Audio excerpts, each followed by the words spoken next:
heart of the tar sands, the new frontier of climate destruction, to shut down this large oil sands mining project.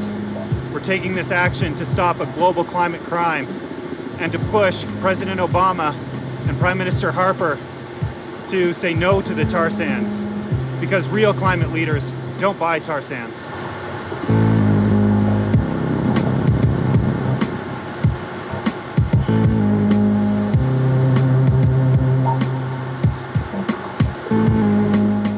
The tar sands are the largest industrial project on the face of the planet.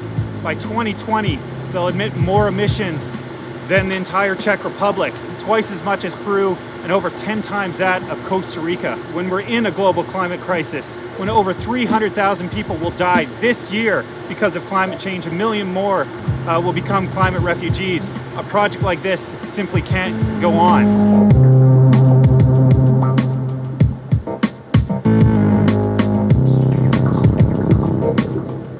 The tar sands are the poster child for climate destruction. They're set to displace an area larger than England. This is a toxic industry, and the only future that it's going to lead us to is a toxic one for the next generation. It's time that President Obama and Prime Minister Harper stand up and be true leaders. What we need now is more real climate leaders. We want them to say no to the tar sands and yes to a green energy future.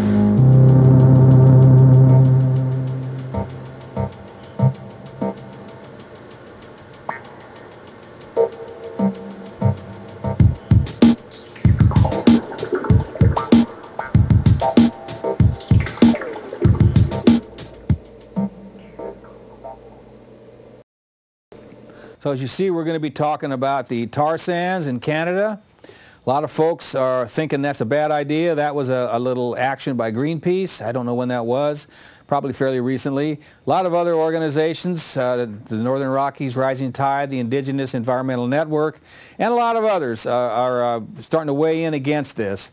A lot of indigenous tribes. It's incredible how much people are organizing this. And also there's a group, National Wildlife Federation, and we have Michael O'Leary with that organization who's going to talk a little bit about this. And I've taken as that I have taken some of these videos off the screen, so they're not the best in the world, but they get the idea across of what's going on. And we have a couple, 3 more. One is a trailer for a documentary that's going to be here in town, I think, the first week of February, called Dirty Oil, I believe. But we'll just get right into it. Welcome to the program, Michael. Thanks. Good to see you. All right. Where would you start with all this? I mean, I think this tar sands is something I've been wanting to talk about for some time. Nobody seems to know much about it, but it's an area the size of England. Yeah, or Florida is another, a frame of reference for some folks. It is an enormous area. I'd say 2 things about the tar sands right away. One, it is, by its design, an intentional disaster. What they're doing up there is just absolutely the worst kind of strip mining you could ever have asked for. First, they find an area of pristine forest land, kind of like the area, let's say, between Sisters and Bend, where, you got some pines and some rolling hills and some, beautiful features. They clear cut that. Then they start to dig in with big excavators. And then if they don't find the oil base that they're looking for, then they inject it with solvents and high pressure water that they take out of the river nearby, and make a huge slurry mess out of it. Then of course it has to go to a refinery, because what at best that they find there is basically stuff that kind of looks like either oily sand or even more like a peat bog, or a kind of a mess that they have to really turn down into basically what the next level is, something that looks like peanut butter. And that won't flow in a pipeline yet, so they got to work some more. So then that gets into our next problem. All that energy that it takes to turn, not oil out of a ground, out of a hole, but basically the most distant connection of carbon to oil is a global warming concern, absolutely. It's about 2 or 3 times the intensity of global warming impacts on that extraction and refinery to get that oil out of the ground. Then, of course, they pipe it on over here and keep our dependence on oil going instead of turning our attention to, ethanol blends or electric cars, or, getting people out of their cars and onto transit and onto bikes. So it's a fascinating intentional disaster that's threatening birds, wildlife, the land, the people that rely on the water broader Native American, not Native American, excuse me, Indigenous Canadian communities up there that are First Nations. First Nations is probably the better word. Thank you. That the folks that are up there that are finding increased rates of cancer and other in the areas asthma. around. Yeah, absolutely. Because of the water. Yeah, and of course they're losing their tribal hunting grounds as well, because it's removing so much of the native forest land up there. Well, I don't know where to go to from there. I kind of pictured tar sands when I first heard about it as you know, peat bogs or something. Yep. So, but it's not just a bunch of a wasteland. No, in the 90s, oil companies started calling it tar sands, and that's actually one of the things that I've been working with myself to how do we cognitively talk about this in a way that people recognize, because it's such a tangential issue right now for most people. At best, they've maybe heard of tar sands, but most folks haven't. But then when you really talk about tar sands, you're really talking about some sort of soil concept that petroleum engineers have designed to sort of sanitize this process, make you think like it's a wasteland. It's not a wasteland. It is when they get done with it, but it wasn't when they started. No, and a couple other things.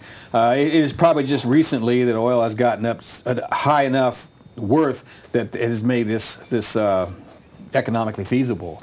Well, I've heard disputes on what the exact price point is, but I think we're well over that price point. The other dynamic is a national security dynamic, where folks are trying to figure out how to keep our concern for oil working in here in North America, as opposed to having to go to overseas for it.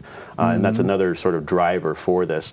Senator Jeff Merkley, for his point, has been talking about energy independence from oil, and saying that as long as we're crutching ourselves along with Canadian oil, we're not really independent. We're not really moving forward. It's a distraction. Beautiful report he did back mid-year on this one. Really excited about the leadership he's shown on this issue. Right. Well, another thing I was thinking, as well as the fact that it is now a barrel of oil is worth so much money that they can do this economically feasible, is they are able to bring this oil in and then keep the price down. So what are they paying in Europe? $7, $8, $9 a gallon. We're paying $3 here.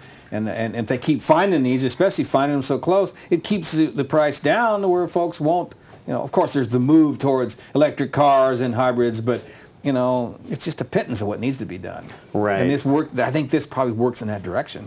It does. It serves to keep us moving along in that direction. And it's no surprise to me that, when you look at all the companies that are up there, it's no longer just one or two Canadian boutique national firms. Everybody's in now.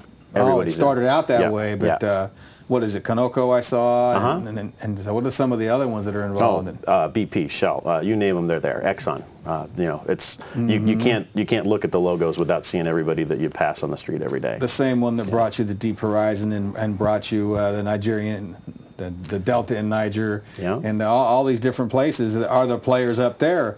And you say the National Wildlife Federation is just hooked into this? Well, we're one of the first environmental organizations to go from a national perspective of concern on this to actually try and localize the campaign. And that's a fascinating concept for us, because if you look at what the Sierra Club or NRDC or other folks have done on this, it's typically been look over there, it's bad, and vote against it, or tell your senator to vote against it. And that kind of level of action is what we most often think of things in terms of that get us involved. Except when you think of things like, well, the Ban the Bag campaign. We're getting our grocery bags are going to be, canvas or, reusable. It's wonderful. And if you think about things like the LNG campaigns that we've had here, it's in our backyard now. And trying to figure out how we localize energy campaigns is a fascinating new part. And of course, we have to globalize our concerns as well. But the reality is, consumers of gasoline don't even have the knowledge they need to make the choice that they want to make right now. True story is, in Oregon, about 80 to 90% of our gasoline is tar-free still. We're not a major importer of it yet. They're proposing to expand a Canadian pipeline out to BC to bring it around to our refining in Anacortes, to bring it down the Lowell pipeline from Seattle down to Portland, where we'll then pick it up at our pumps here. They're proposing to do that over the next 5 years, and that would be a tremendous change. If we can resist that, that would be fantastic. And of course, what we really like to have is consumers every day, when they go to the pump, not just be able to look at the price, not just be able to look at the octane rating or know whether you're buying plus or regular, but to actually look at the global warming footprint of that gallon of gas. wouldn't it be nice to have a little carbon footprint rating right there next to the tag? Like the protein and the fat and the trans fats in Buyer your food beware, or something. Yeah, right? Know what you're going to do. And I think that would be great if we had folks that were bringing, easier impact oil. And I don't want to, greenwash regular oil here, but we are now talking about dirty oil, not just as a redundant term to mean dirty oil, but to talk about a superlative, meaning like there's oil, and then there's really dirty oil. And if we've got folks that are being, major importers of that stuff, well, those folks should pay the price with their customers, and they should be real honest about what they're bringing into this area and see how much Portland and the state of Oregon wants to buy that stuff. I don't think if an Oregonian had a choice, they'd choose, dirty oil. I don't think they would. They'd have to know what it is. Yeah, yeah. And that, I was leading up when I asked you about the National Wildlife Federation. They've been on this for a while. You've been on it long enough to know, I'm sure you check to see what the corporate media talks about this. Do they talk about it? Well, by corporate media, that's a really, good perspective to keep on this. What we get filtered to us is not always the easiest stuff to get. And what I've been doing in my research is trying to go as deep as possible into the reports the Canadian government's putting out, reports that local Canadian environmental firms are putting out, and finding out what's going on in Idaho and Montana, local grassroots citizen campaigns that are going on there, because they're concerned about the big loads of refining equipment that's going to, destroy their beautiful, countryside roads. Finding that stuff firsthand is really the best way to go. So my number one thing to say is if you want to research something, Google it. Keep going. Keep going. But the New York Times is doing some brand new coverage on this. They've been actually keyed in and interested on it. The Spokesman Review in the Intermountain area has been really following this stuff closely. I would also say the Oregonian just did a recent piece on this. I found some things in there that I thought were in some cases thorough, in some cases not a balance that I thought made sense from my perspective. For example, they found a number of local companies that were a part of the mining supply chain, but they didn't find a lot of local companies that were a part of the alternative fuels market that we're generating here in Portland, keeping jobs local. And I thought that was kind of an obvious miss on their part. So it's one of those things where right now the media is largely quiet, except for very small local media and also very distant local media. And I would say and we're going to hope that changes. And you mentioned heavy load, and we'll get into more of that later. But you also mentioned local companies. There's I guess they don't produce the equipment of the magnitude and the size that they need in Canada. So it's being brought in from South Korea and then brought through Western ports. Northwestern ports. Well, unfortunately, they do make refining equipment in Canada and all parts of North America. What the folks up there decided to do was to outsource the jobs to the cheapest possible location that they could find, which to them added up to be, of all places, South Korea. So somewhere in South Korea, some folks are making, let's just say, not U.S. steelworker union wages and not Canadian assembly worker wages up there either. Let's say there's some folks in South Korea that have got a job, and they're building what ends up being a prefabrication of plants, and they make sure that they either pre-assemble them only in parts, or then they actually cut the welds open and put it into quarters or halves or whatever they do. They put it into cargo ships. They offload the cargo ships at the port of Vancouver, set it on. Then it goes on to a barge. Barge go up the locks. When they get to Lewiston, Idaho, they come off the locks, and they go onto these huge trailers, the size of things that you'd put the Spruce Goose on or a space shuttle on. They're 24 feet wide. They're 30 feet tall. They're 500,000 pounds, about somewhere between 5 to 10 times the average weight of a regular tractor trailer. They've got engines in the front and the back to brake them. 5 times bigger than a logging truck or something. Yeah, loaded. You look at that stuff and you realize there's not a lot of roads that will go on. It's an interstate or a very large country road. Yeah. Well, there's another little video. It's about 4 or 5 minutes long, and it goes over some of the information that we just talked about, but it also makes it very visual. Yeah. So we'll move into that and Great. see when we come back. We'll continue. One of the largest recoverable oil patches in the world, second only to Saudi Arabia, covering 149,000 square kilometers, an area larger than England. It holds at least 175 billion barrels of crude bitumen found beneath boreal forest, muskeg, and rivers. To access the sandy tar-like substance, the land referred to by the industry as overburden is removed and saved for future reclamations. Cranes and 400-ton trucks haul the bitumen off to extraction plants where, in order to separate the sand from the bitumen, It is mixed with large amounts of fresh water, heated by natural gas. It is then spun with a chemical solvent to further remove clay and minerals, leaving the remaining wastewater to be dumped into enormous toxic tailings ponds. The siphoned-off bitumen is then sent into pipelines to be processed into crude oil throughout North America. Has our need for oil become greater than our need for water? Fresh water has already become a scarce resource. We think of it as being infinite, but of the world's total water supply, only half of 1% is accessible fresh water. The oil sands mining operations use up to 4 barrels of fresh water to produce 1 barrel of oil. This water comes from the Athabasca River system, which is fed from glaciers at the base of the Rocky Mountains. Not only does the industry suck up large quantities of fresh water, but it will soon produce more carbon emissions than all of Canada's passenger cars combined. The oil produced by industry contributes to a cycle of consumption that accelerates climate change, further destroying the very glaciers that feed this delicate cycle.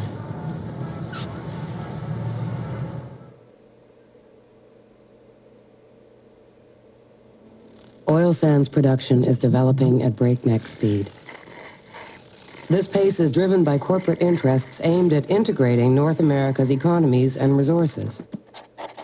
The North American Free Trade Agreement's proportionality clause ensures that an average percentage of energy resources continue to flow south. This guarantees an increasing export of a finite resource. The oil sands are quickly becoming the largest industrialized project in human history.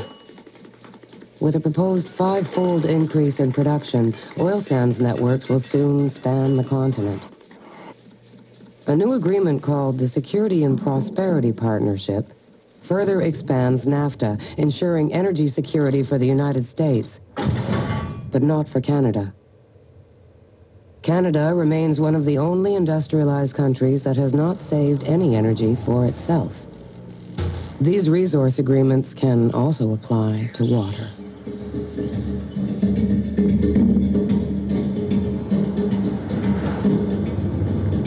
That brought up, made it visual. I mean, they did a good job on that with the hummingbirds and the oil and all that.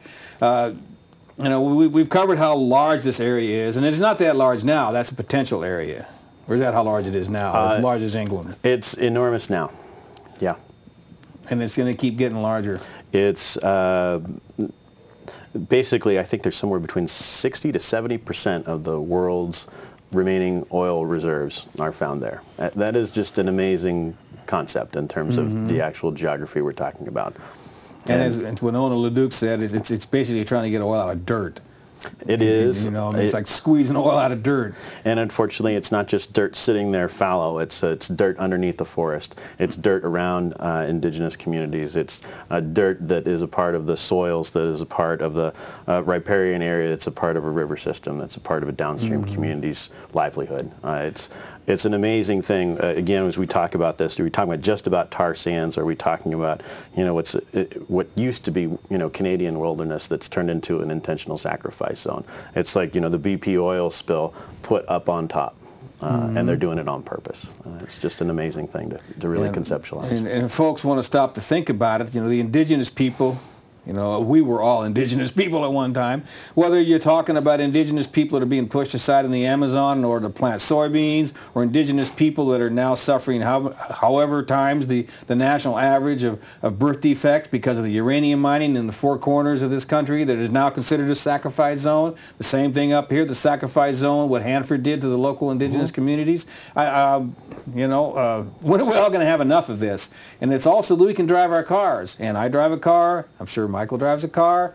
But there are ways that we can try to mitigate this. And I think that maybe stopping the deep oil drilling was a good move. There's other ways to do that. Figure out ways to do the electric cars and all that. But this is a really good way, is just not to get started doing this. Like with the LNG, not to get started doing it. Yeah, and when you start looking at the Merkley report again on independence from oil, it's not just one thing. It's the same thing that you have with the energy grid. It's not just going to be one thing. We're not just going to turn the world into a Jetsons solar world. Everybody's got to do their part. Part of it's conservation, part of it's bridge fuel, and part of it's moving over and making some smart choices. When you think about how long cars idle in bad traffic or how long cars idle at drive-ups, that's just a waste. And we've got to figure out how we minimize that waste. But when we look at other problems that we're doing, we're wasting trips. And that's something that you can figure out. How many times you go back and forth across town because I forgot something, or I got 3 or 4 things to do today. I could punch them in and do it and make it 5 things tomorrow and save myself 2 in the net. Well, people just got to get a little more conscientious about that.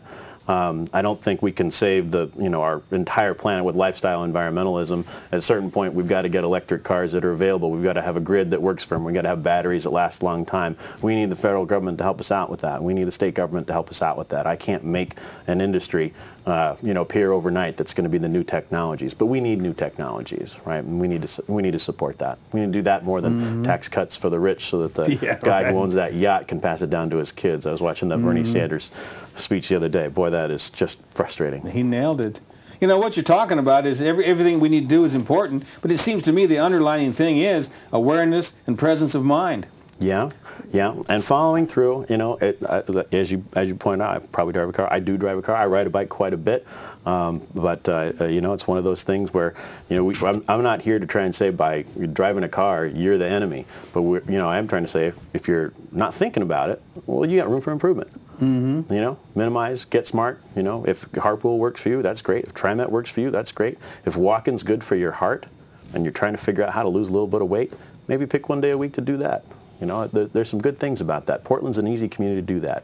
Right, and it's in some ways it's on the cutting edge, along with like Austin, Texas, and I think Missoula, Montana, where we've had a director here on our program many times, Frank Mahoney, who's now living in Missoula, and he's the one that kind of put the bug in my bonnet most recently about this issue. And there's a lot of activity there, and, yes. You'd think that, well, it's going to be, maybe not jobs in Missoula, but there's jobs going to be generated by this. And as you say, this heavy haul is going to be going. We're going to hear from Naomi Klein in a little bit about that. But a lot of these folks are against this that you think might be for it. Well, the things that happen when it's in your own backyard is, people pay attention, people start to speak up. And what's happened is along this route, Highway 12 from Lewiston, Idaho, up all the way through the Panhandle and into inner Montana there and on up to Canada, that route that they're talking about is not a route that's meant for anything other than some fishermen, couple of emergency trucks, some tourists taking a long way to get to Yellowstone, and some bicycle riders who are trying to ride across, from east to west and on the northern route. It is not a heavy highway, and they're trying to repurpose that into what will essentially be one of the most impacted transportation corridors you could ever imagine. They've got over 240 of these heavy haul trips on the books, and these are lumbering loads, again, of 500,000 pounds, moving no faster than 5 miles an hour, that will be taking more than a couple of days to make this route, pulling over in turnouts, blocking people from using those turnouts with 5 cop cars in front and 5 cop cars in back to try and block traffic. I don't know if you've ever been in that area. Have you taken that route? No, I've been wanting to see that area for some time. I did it once as a kid. It's a beautiful place, and I'll tell you, it is the place where a river runs through it. I mean, that book, that movie is about that area. Okay. It's one of those. It is some of the most scenic places you could ever imagine, and the disruption to people's very tranquil, very intentionally created lifestyles up there is viscerally felt by the people who are not just going to have a small traffic delay, but are going to have a whole lifestyle subgrade happen to them. And frankly, I think that the concerns that we have about accidents are in no way out of order. What we found already just in a small amount of research is just even a regular semi-tractor trailer rig fell into the river there just this summer. And earlier in the year, we found one of the huge heavy loads that they've tried to take up an alternate route through Montana actually also had a wreck. So that we've had folks from the highway departments and from the sponsoring corporations suggest to us, oh, it's a 1 in a million shot. These things we don't have wrecks. We're safety first, and we already know that they do on that road, and they do with those heavy loads when they take them other places. It's like, it's amazing. The permit process has been fascinating to follow. Apparently, the corporations and the Department of Transportation have been coordinating on this for up to 2 years. No public hearings prior to the lawsuits being filed. That's what I was going to ask next. You were talking about the local people aren't going to like this, but you mentioned cops are going to be escorting this, so there's going to be a component of government agencies involved in this. And you say they're jumping on board, or it's a mixed reaction, or? I would say the governors of Idaho and Montana appear to be supportive of this, and their departments of transportation, their state police officers, their planners, have been doing engineering work to make this happen. And that's not to say that there hasn't been local governments or other people within those agencies or with jobs working for those governors who haven't had second thoughts, alternate opinions, and have, in some cases gone out of their way to share those opinions and share some interesting information with the public. So we're really appreciative of the folks who've spoken up and helped out. I know we have some graphics of the Northern Rockies Rising Tide Group and the Indigenous Environmental Network. Might be a good time to put up some of those. The Northern Rockies Rising Tide organization is a really good website that I don't know if you go to that. If you go to Rising Tide, is it Northern Rockies Rising Tide, .wordpress.com or something like that, that'll take you right to a blog on this issue. And they are, what I've been hearing from Frank is mostly about the heavy haul. So is that what's going on mostly in Idaho and Montana, is the heavy haul, or are they also being told about what's going on with the actual tar sands? Well, I think there's a couple different layers there that you're speaking of, and it certainly isn't my depth, as I haven't been into those communities. All I know is what's been filtered to me through my research and internet and conversation, so I won't pretend to speak for those folks at all. But what I'll also point out, one of our partners, All Against the Haul, which does have local sponsorship with Trish Weber down in Corvallis, is one of the original founders of that group, originally from Montana herself. Folks like that have been involved and have been getting organized about this. AllAgainstTheHall.org has got a beautiful website. Is that up there? Yeah. It's gorgeous. Lots of good current photography. Lots of good rich background. If you tab on some of the information for press kits and stuff, and it's footnoted and it's downloadable and it's gorgeous. I mean, I started pulling the excuse me, the statements from the Nez Perce tribe. I was like, wow, I hadn't seen this before. This isn't coming up in the corporate media press, but it's there to be found for the the folks that are digging it up on site and doing it. Well, I'm glad you brought that along, because what I've ran across is the Northern Rockies Rising Tide and the Indigenous Environmental Network, and it's good to have another one that's focused on that. But we talked quite a bit about this heavy haul. There's another one that's put out. I don't know if it's put out by the Indigenous Environmental Network, although it starts out with a page from them, and then it's got a lot of written words. And then Naomi Klein, who folks probably are familiar with, she's been in town here a few times, wrote the book The Shock Doctrine. She's a Canadian citizen, very savvy woman, and very, very articulate, and she speaks about this issue a little bit from her perspective, and then we'll come back.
What are your first impressions of the trip down Highway 12 where the proposed mega haul Imperial Oil truck route is supposed to go?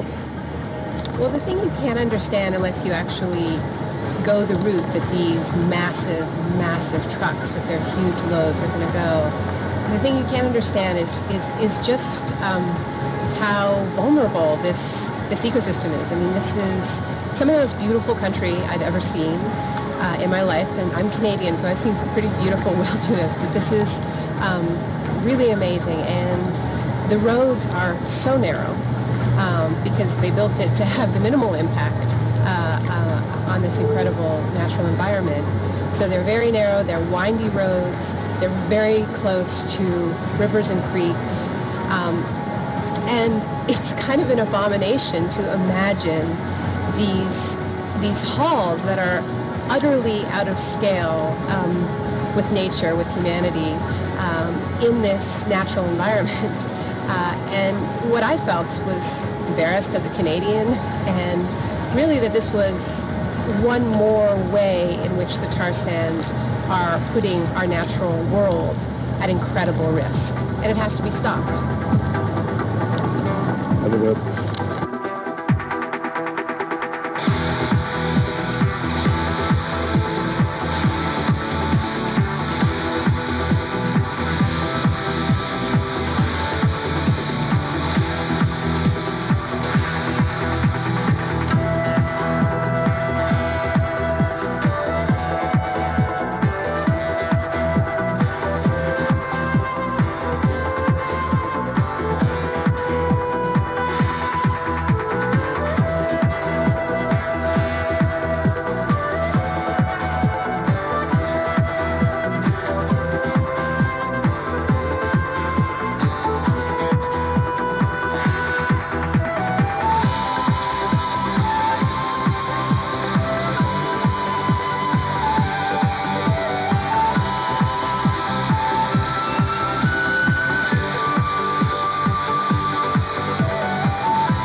So obviously what they're trying to do there in Montana and Lewis and Idaho area and that whole area is to approach the folks and make them think this is a good deal. But this is just opening the door. There's going to be pipelines as well. Yeah. From what you were saying. Well, there is once they get the stuff, the oil, whatever they do with it, they're going to have to bring it down here. Right. It's in and out is what we're seeing in terms of transportation. They've exported some jobs to South Korea. They're importing some equipment on up the road. And, of course, they're going to be exporting the oil back down to us. Right now, the biggest expansion that they're talking about is of an existing pipeline network that's significantly going to be impacting all the way across the Midwest, is the Keystone XL pipeline expansion is what they call that. And importantly, as it goes over Nebraska, it touches, I think, the nation's largest freshwater aquifer. And to have any one of these, accidents that will never happen there is a disaster we can't afford, of course. Mm-hmm. And again, it just, and right now they're expanding a pipeline that is not even at capacity yet. So it's fascinating to think about, the kind of ideas they've got for ramping this stuff up. There's another Enbridge pipeline that's going across through BC, which would then change our West Coast relatively clean, again, not to greenwash it, but relatively clean, oil sourcing with more of this dirty tar oil coming over from Alberta, through British Columbia, and then popping it down our back door at the refinery plants in Anacortes, and that makes its way actually, then directly to our pumps here in Portland. Mm-hmm. It's just fascinating when you think about these refinery networks. If you try and, look at this stuff, there's not a lot of good information on it that's, oriented towards the consumer or the activist. Some of the stuff that we've found now, most recently through the Department of Environmental Quality, is actually looking at this as a part of their need to move to a low carbon fuel standard to try and figure out how we, are moving, upgrading our, fuels that we're using to be the best possible mix that we possibly can. And they're doing this, of course, at a time as, in the back door, the petroleum companies are, making our fuel with a greater global warming impact. So they've got a lot of work to do cut ahead. Mm-hmm. Now, what you're just talking about, isn't that kind of related to these pictures that we have? Yes. In fact, if we want to roll a few of these now, we can talk about them. Just get that first one up there, and you can just kind of talk over the top of them. Sure. Let's see what we've got. How about we hit that one last, or we can hit that one first? But I think I had them ordered. Is there a 1, 2, 3, 4? Is that in any way possible? How about a map? No, just roll what you got. I'll talk to them in any order you want. It takes them a second to get one out and one back in. Hey, it's a map. There we go. Awesome. So this is now good. You're starting to see some distribution pipelines, and one of the things that's really good to know is that basically 90% of Oregon's petroleum is coming through Washington, not from Washington. They don't grow the oil there, but that's where it sits and refines, and then it makes its way either into some small tankers that come through the Columbia or also extensive pipelines from Seattle down.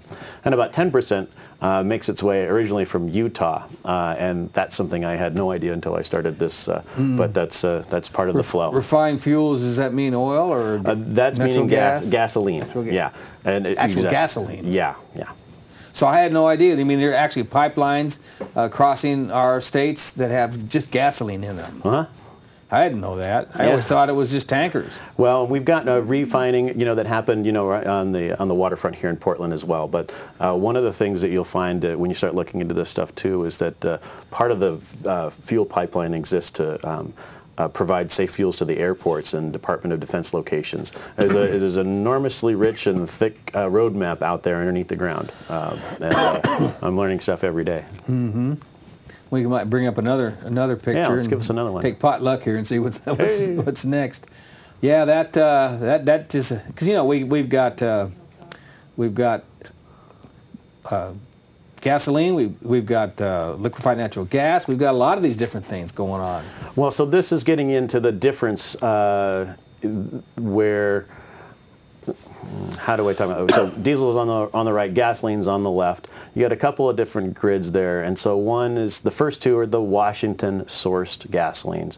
The second two on the left are the Utah-sourced gasolines, and the difference there is they note in the numbers on top, 90 versus 102, or 91 versus 103. That's the difference between non-tar oil sourced gas and tar oil sourced gas. And so as you look at this, and it's, sorry, I can't quite read what the scale of that is, unfortunately, and I'm not a chemist, so I'm not going to guess at that. But you're looking at, on net there, somewhere around give or take about 10% or so is what the DEQ is calculating for the overall global warming change. So as their new goal for the low carbon fuel standard is to decrease the global warming footprint of our gasoline or automobile use, that they're talking about decreasing it by 10% in 10 years. Well, this is, as we switch to this gasoline, it's going to eat that right out the tailpipe. It's going to take it, that we're going to have no ability to make that goal based on this increase of 10% that's happening right now to the fuels. And that increase of 10% is because of the tar sourced oil. And so again, if you so to follow that math, what happens is the extraction and refining is about 2 to 3 times more global warming gas intensive, but that's only a fraction of the overall global warming impact of your car. Most of the global warming impact of your car happens on emission. Mm-hmm. So if it's 2 to 3 times on a small portion, it only ends up to being about 10% difference net overall, and that's the global warming impact that the average driver will see if you took from 100% tar-free oil to 100% tar-sourced oil. And so that figure comes from the actual having to go in after it and whatever, distill it or whatever. Right. It isn't the gas that's coming from the oil or the gas that's coming from is any higher in carbon. It's how they go after it. Exactly. There's a this one here, yeah. This one's not as good for us right now. There's another slide that has got. There's only one left. So. Yeah, exactly. There's only one left. We looked at it earlier. I think maybe at the very start of the show. Graphics person through our paces tonight. Excellent. There we go. So this is the life cycle analysis. This is what I'm talking about. So right there, they've got an old school style well, you know, with that, you know, hammerhead that, you know, sucks it up. You see those in Texas all the time. Right, and then to the refinery, and then to the storage, and then to the pump, and then to your car. And so that part on the left there, represented by this old school oil derrick, is what we're talking about being so different, where they first clear cut a forest, then they, you know, dig up the ground, then they inject it with steam, then they turn it into oil tar, and then they have to distill it again. That's the extra process that we're talking about here, that's not only so destructive for that area, of course, beautiful Canada, but that's also very destructive for the planet. And right now, Canada is not on track to meet their Kyoto standards. Well, it's the same thing with liquefied natural gas. They say it's so good, but actually what they do overseas in order to liquefy it brings it right up to, you know, and having to ship it over here raises the carbon footprint of it. Yeah. So it's really not a bridge fuel. Yeah. So, you know, but these issues, these portions or components of the issues are not talked about much. They certainly aren't talked about by the folks that are trying to sell it to us. Well, no. You have to dig around a little bit. And it's folks like you that come on and talk about this that provide the education for people. Well, the consumer needs the right to know, and we think it should happen at the pump where the choice is made. We think labeling, truth in labeling, is a good thing. It's good for cigarettes. It's good for vegetable soup. It's good for the organic label. It's good to know whether it's 89 octane or 102. And frankly, I don't think there's a whole lot of people in Oregon that are buying their gas based on that distinction right now. But that's okay for our government to get involved in that level. We'd like to see them go just one step further and help the consumer know, you know, how much of an impact is that gasoline they're picking it from. And if they want to go to a different place, if they want to go to Exxon that's getting their oil from Alaska, or if they want to go for somewhere else, well, then it can now be an economic driver, and we can say no to tar oil. If we have the right to know, then we can have the right to choose. Mm-hmm. So we need the government's help with that. And, you know, one of the ways that we can do this, too, is we can start looking for responsible contracting to happen. Say, you know, take a sweatshop campaign example. You know, we didn't figure out how to make sweatshops overseas illegal, but we did figure out a way to pressure Nike and Reebok and the city of Portland to only buy sweatshop-free materials, or to make that a requirement when they purchase. Establish that. Yeah, well, let's do this thing for tar oil. You know, let's say we don't want that stuff, and let's get some big customers out there to say, we don't want to do this anymore. We want you to tell us this came from a place where you didn't clear-cut the forest, inject the ground with solvents, rip it up, and turn it into a lake of ash and soot. And we'd actually like you just to use the best standards practices possible. We'd prefer that. Thanks very much. Similar to the folks that are doing the Fur-Free campaign. Absolutely. You know, stop doing this to animals. Yeah. You don't need it. Let's take their customer base away. Let's everybody make some choices. Sure. Yeah. Well, you know, we got about 15 minutes left, and there's a dirty oil documentary that you say is going to be coming to town February 9th. February 9th. Yeah, 7 o'clock at the Baghdad. We're really excited. Leslie Iwerks is the director who helped produce this film and who also wrote and shot the film herself. You'll hear her voice, I think, in a couple overlays, although the narration is done by Neve Campbell, Canadian actress who's lent her energy towards this project. All right. It's a beautiful new film. It's about 90 minutes long. We're looking forward to hosting it and having folks come over, check it out, and have some Q&A with a fascinating female director from the Los Angeles area who's really passionate about this work and has been doing lots of other good work. I think her latest documentary is now on Industrial Light and Magic, so she's a real film person. It's not one of those handycam shots. This looks like this looks like Hollywood movie. Right. Yeah. Well, keep that in mind when you see this, because, like I said, I videotaped this off the screen, so it won't do it justice, but hopefully the content will come across. Great. And we'll be back in a few.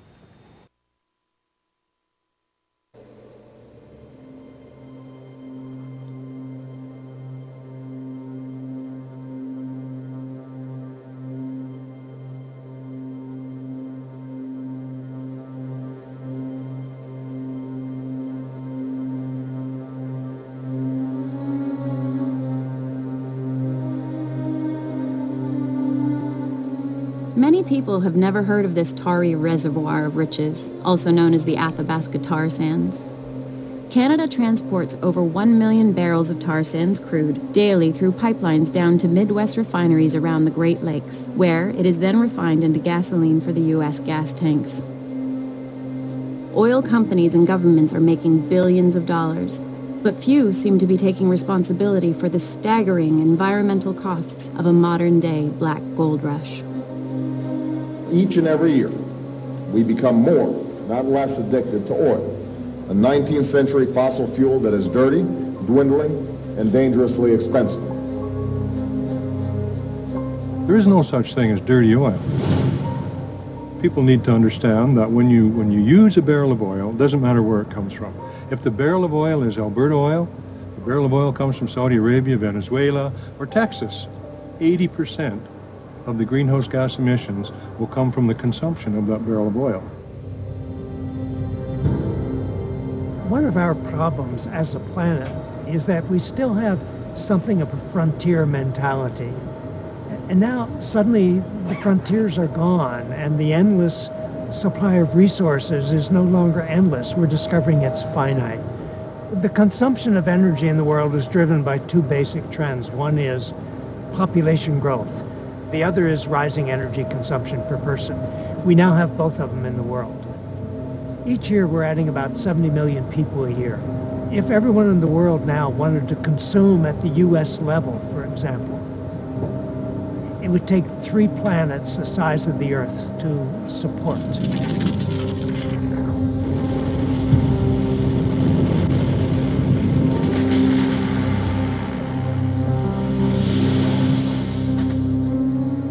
Gasoline consumption in the United States exceeds that of the next 20 countries combined. We have 30% of the world's automobiles. We drive them on average much further than cars are driven in the rest of the world. But unfortunately, what we're now looking at is a world where oil production will soon be declining. And that realization leads us to look at many alternatives to conventional oil. In the last couple of decades, we've seen an effort in Canada to extract oil from tar sands. And this is sort of the oil version of strip mining. The difference between that oil and the oil we've been using for the last century is that it takes a lot of heat to get that oil out. It's an extraordinarily carbon-intensive, climate-disruptive source of energy.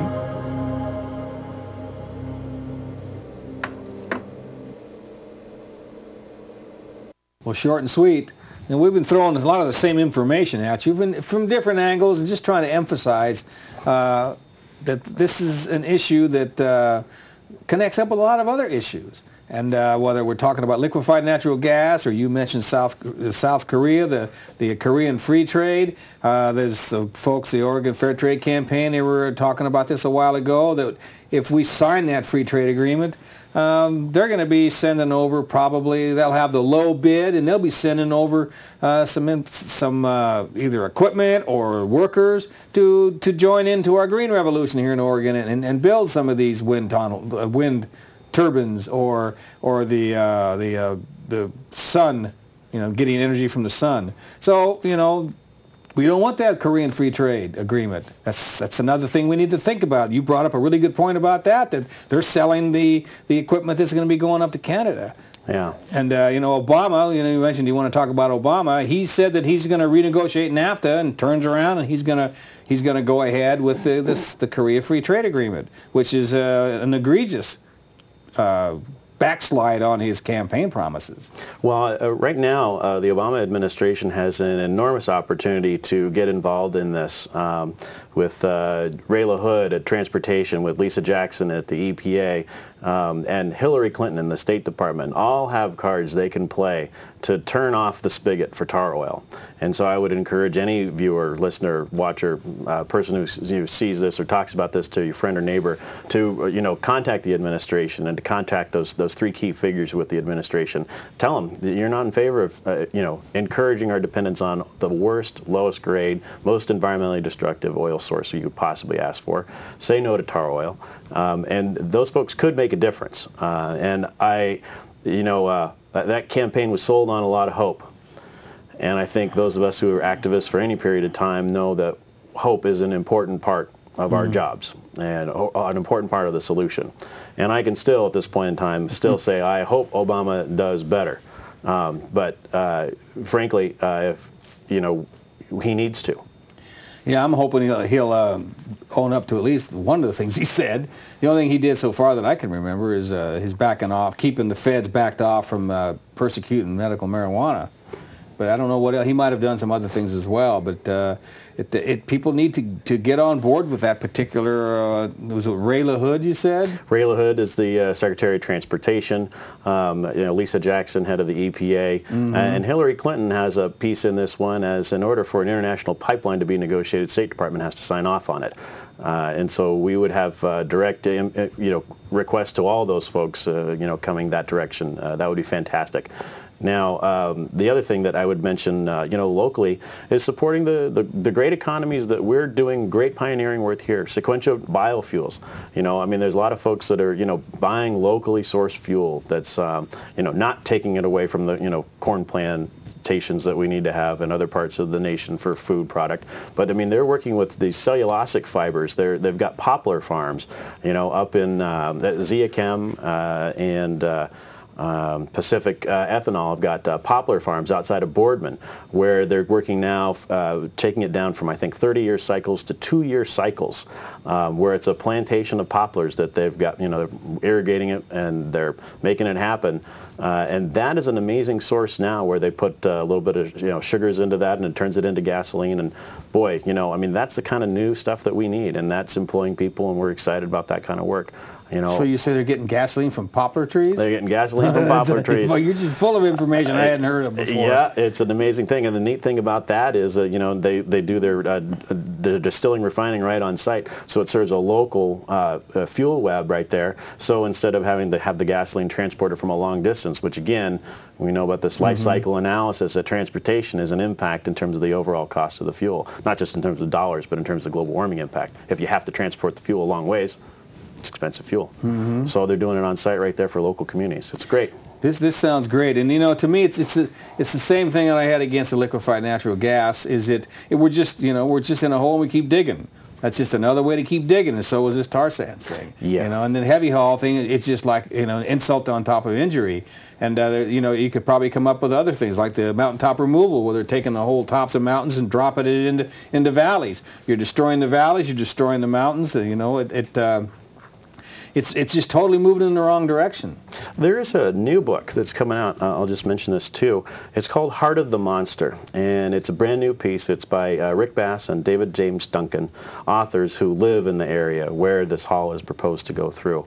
And they've been interviewing folks, taking some photographs, and they've put together a quick little book for folks to pick up and read, and really just sort of like dig in on what a community activist experience is like on this issue right now. It's not even at Powell's yet. I think the first 4,500 copies of this book are just coming off the press this weekend, and it will be available on the allagainstthehall.org website.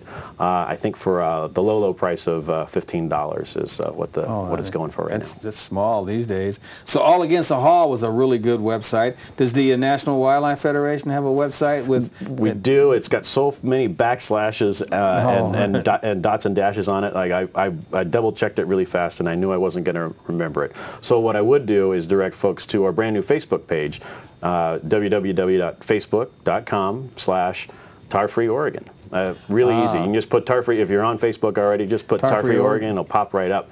And that page, we are aggregating all kinds of resources there, keeping it active with maybe 1 to 3 posts every day. Pulling together the news so you don't have to go far to do it.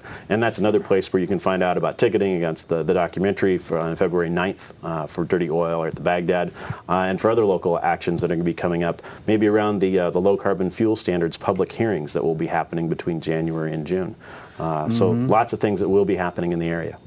Well, it's important that Oregon jump on board, but there's a little piece of L.A. that has as many people in it as the whole state of Oregon. Is there anybody? Are those folks moving at all in this direction, talking about tar? I have heard as recently as just this week that people are talking about trying to figure out how to do more things like this. And actually, I stumbled across an Arizona website very similar to our work, where folks were locally concerned about what was going on with the tar sands. And so I'm heartened to know that I feel we're really on the beginning of a brand new conversation about this stuff. People have known for a long time it's us against big oil, and they haven't been empowered to make a choice to make a difference. The gas is oil. Everybody knows, like, okay, I know I'm bad. I'll drive less, or that's what I got to do, right? But now we're actually saying, wait, they're going to make it worse. wouldn't you like to push back on that? Wouldn't you like to have a voice and say, no, I don't want it to be worse? Wouldn't you like a voice to say, no, I'd rather pick the company that is going to at least not make it worse? And I think it's going to be easy for people to say, yeah, I'd like to be a part of that. You know, I wish we'd have had this opportunity, whatever it was, 50, 60, 80, 100 years ago, when General Motors was ripping up all the tracks in towns, so people had to drive. And I forget some of the tricks that were pulled back, and then people just, you know, we weren't taught to think critically. We weren't taught to do some of the things you talked about earlier, when, you know, presence of mind and all that. Well, we have that opportunity now, especially with the internet. Well, when we build out instead of build in, Portland still has a pretty dense core, and you know, folks like 1,000 Friends of Oregon and the Metro Regional Government. I mean, Tom McCall, we fought important great fights for many, many years about this stuff. But as you can see, you know, when growth keeps going out in Washington County, and keeps gobbling here and there in Clackamas County, and even parts of East Multnomah County, little hobby farms are disappearing, and little pads for mobile parks and little pads for new apartment complexes are going up. So it's one of those things where you have to figure out, we gotta control both ends of the supply, demand. What are we using the oil for? Is it our trip that we're doing, or is it because we're supporting government growth, supporting business growth that's really doing things that's pretty expensive for all of us to keep up with? It's greater if we can make the choices to live local, shop local, do our recreation local, do those smart things as you can. And all those local things are important, but it's really not all just about us. It's about the country. It's about our water supply. I don't know that aquifer you mentioned that is being drained in order to do what you were saying, but I know threatened, not being drained. The Oglala Aquifer in Nebraska. That's right. But I know we have drained like the Oglala Aquifer. It took millions of years for that to get filled, and they're using it to sluice coal. And when the water disappears in other parts of this country, I know where people are going to go. They're going to come here because this is going to be one of the few places that still have water. And it isn't just Vegas and Arizona and different places like that. There's droughts in Atlanta, Georgia, and places that people are not having water there. Right. And water is a really important thing. And as you were saying, it's like 4 drums of water to equal 1 drum of tar sand oil, something like that. 2 to 4, I think. They're doing some more recycling of that water up out of the Athabasca River, and I won't say that got less that than is a minute here. I won't get into the quibble on that stuff, but I do know that they are doing more recycling, so that I'm not quite sure if that statistic is up to date at the very current moment. But what we do know is they're making a huge mess. And they're not cleaning it up. Not cleaning it up. Well, we hope this was interesting to folks. We didn't get any phone calls, but folks were probably busy in the internet, getting ready to make them phone calls. It's an important issue, and it isn't just what they're doing there. It affects what we do here. And so conversely, what we do here will affect what happens up there. And so I encourage people to get on board and research this issue. We gave you some websites, and we'll talk more about this in the future. So thanks for tuning in.